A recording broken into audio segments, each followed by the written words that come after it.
President Trump is in the process of trying to fundamentally restructure the U.S. economy, and that means that our economy here needs to change dramatically as well.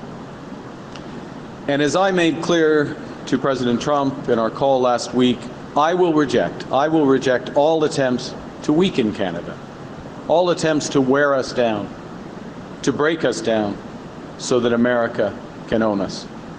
That will never, ever happen. We have a plan, and it's detailed. And we need one because this will go a long way to help Canadians weather the storm intensified by President Trump's tariffs. And this is all before we take the measures that will create higher paying jobs, such as creating one Canadian economy out of 13 that we have today, and measures to diversify our trading partners around the world. The energy companies themselves, the 14 biggest of them, wrote all of us a letter. Every national leader, conservative, liberal, NDP, Green bloc, wrote us all a letter with 5 demands. They said, either you do these 5 things or we will not be able to grow and break our dependence on the Americans. They're very specific. 1, repeal the No New Pipelines law and the tanker ban so that we can ship our resources to non-American markets. 2nd, it now takes, after the lost Liberal decade, it now takes 17 years to get a mine approved, while other countries do it in mere months.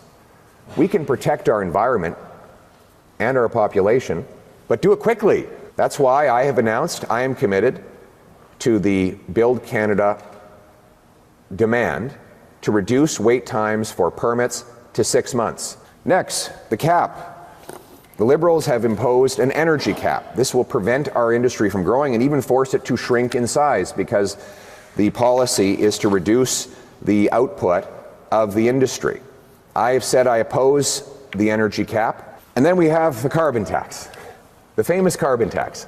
You know, up until about 2 months ago, the Liberals said that if we didn't have a carbon tax, the whole planet would be lit aflame. If you tax the industrial backbone of the country, you tax every single person who lives in a modern economy. That tax increase will drive jobs away. We also heard recently from Mark Carney that he said he would not expand pharmacare. And we're not surprised by that. I don't think anyone should be surprised by that because the Liberals would have never brought in pharmacare but for New Democrats fighting for it and forcing them to do it. And it shows you again that the Liberals are not committed to healthcare. They're not committed to pharmacare. They're not going to expand it. So we got Mark Carney, who's not going to stand up and defend our healthcare. We know that Pierre Poilievre is going to accelerate selling it off and privatizing it. So who's going to stand up for you and your family to ensure that healthcare is never on the negotiating table, that we defend our public universal healthcare? That's New Democrats.